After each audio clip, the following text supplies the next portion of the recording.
Good morning, everyone. It is straight up 6 o'clock. It is day 52. The date is June 25th. It's Tuesday, and I am leaving the rest stop.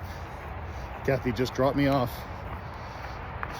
So I'm nervous, excited. I'm glad to be back on trail. And I'm going to start walking. See how this knee does. It is significantly better. We determined through doctors and all kinds of other things that it was just basically overuse. All the stabilizer muscles behind the knee were pretty irritated and inflamed.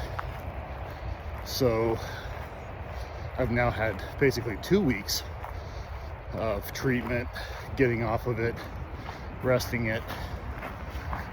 So I'm very hopeful that that will have done it and I can keep going now. So just to recap, this will just have been, you saw me try a week ago yesterday, and the knee was just giving me too much of a fit. So I'm glad that I rested it now. Boom, I'm back on the PCT. There's the marker right above my head. In case people are wondering, yeah, I'm still hitting snow. It's June 25th. It's not bad, but this is the north face after Crystal Peak. So there's, that's about 4 feet right there that I'm about to climb over. So it's not nothing, but it's not difficult either. I just have to find the trail, and that's what gets hard. So see that trail down there? So that's like 15 feet below me. So this is clearly a drift, but I just gotta kind of work out the best way to go. Okay, give you a first look at one of the few shelters in the Sierras. I know of one other for sure, but this is the Peter Grubb hut. As I understand it, you now need a reservation. You got to contact the people that maintain it to get the key to get in. But it's an emergency shelter. As you can see, it's designed for winter.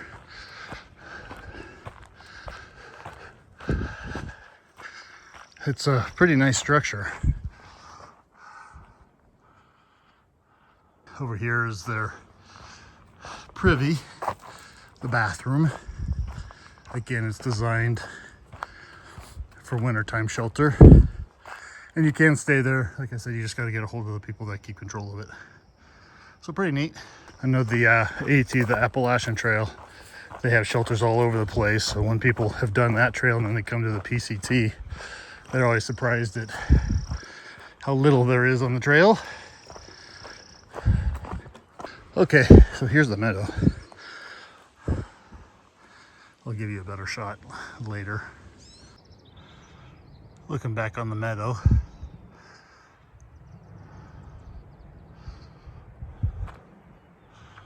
I came down through those trees back right there between the two knolls. Here's looking ahead. It's kind of the general direction I'm headed. I'll be dropping down into that valley, which is 1,000 feet below me. And then I'm sure I'll be climbing out of that valley at some point. So later when I recap and I say that it's been challenging today, this is what I mean. This is the trail, and so you have to find your way through it. This is not as bad as it's been, but it's continuous, and so you're kind of just trying to figure out how to get through all these nasty wet spots. Because remember, once I get dirty, it basically stays with me. So the goal is to stay as clean as possible, and I don't know if I'm succeeding, but I'm trying. Oh, we all know how I do love a bridge.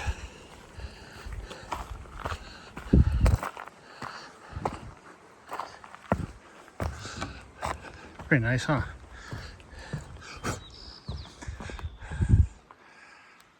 Isn't this beautiful? It's fantastic mosquito breeding ground. Like the one on my finger. Okay, so we're at the turnoff for Paradise Lake. And so I went and camped there before when I was doing this whole figuring out if I wanted to do this long distance stuff. But Paradise Lake is back there about another 3/10 of a mile or so, kind of against the face of the hills back there. It's like right below at the base there. Beautiful lake, very quiet, very nice camping spot. And I did that part of the PCT to get there and go back, and I think it's a nice hike. You see, get some elevation change, do a little bit of climbing both ways. So it's nice to kind of exercise yourself and your gear, check your gear out, make sure it's working for you. That's a nice hike to do that in. Not too long. I'm at like 6 or 7 miles. I haven't looked, and I'm not looking on purpose because I'm really trying really hard not to press myself today. First day back on trail.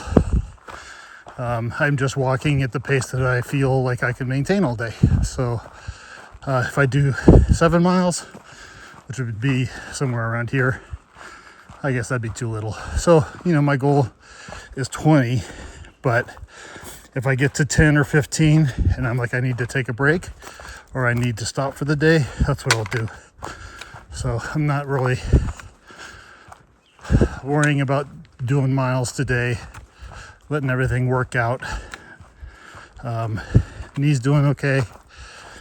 Feet, it was sure nice. I was almost getting rid of the numbness, and man, it's flaring up pretty good, the balls of my feet and the toes. So I'm just gonna keep an eye on the body and keep on moving. But from now on, all of this that you're seeing with me is the first time I've seen it. So that's kind of neat for me, whole new country. And it sure is beautiful. I could use with a little less clouds. I would like a little bit of sunshine, but beggars can't be choosers, and I'll take the cool weather. Okay, climbed out of that valley and crested a ridge, so I have a new view.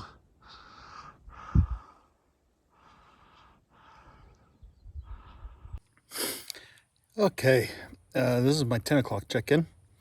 I've done 8.9 miles, and I just finished my snack. So I'm going to get moving again. It's been less than 5 minutes since I've been sitting here, but I'm going to keep moving. I am surprised, and not in a good way, how much my feet are actually hurting. So I think, I don't know, we're just going to see how they do. And keep going. I do notice a difference with the new shoes because I did switch out the shoes.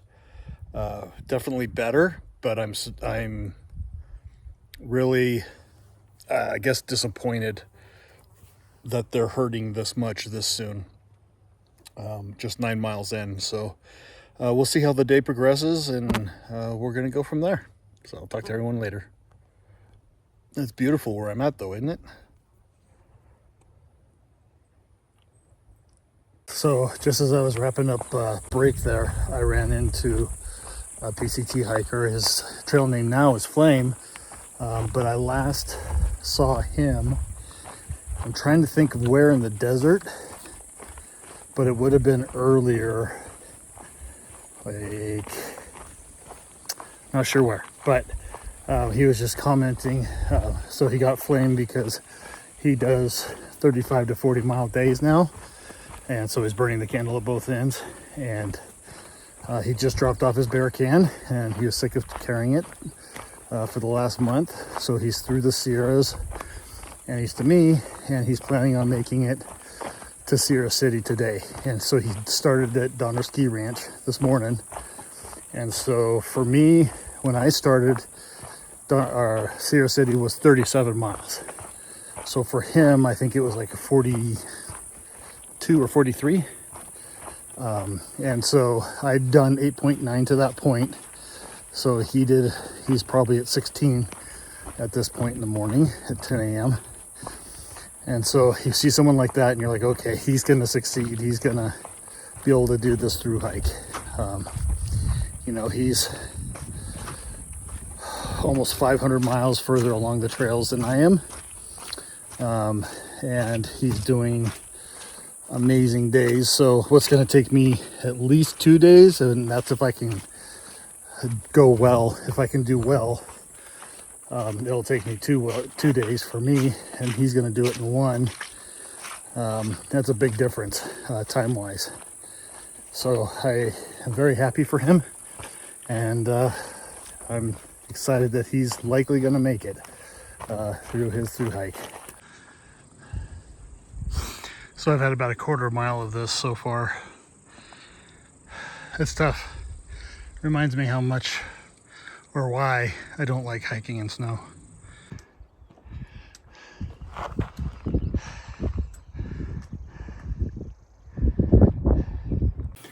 Hello everybody. So it is just before 2 p.m. I've done 15.2 miles, and that's going to be it for me for the day. So I'm standing on Jackson Meadows Road, and I have a very newly minted angel, Rob, gonna come pick me up. Thank you very much, Rob.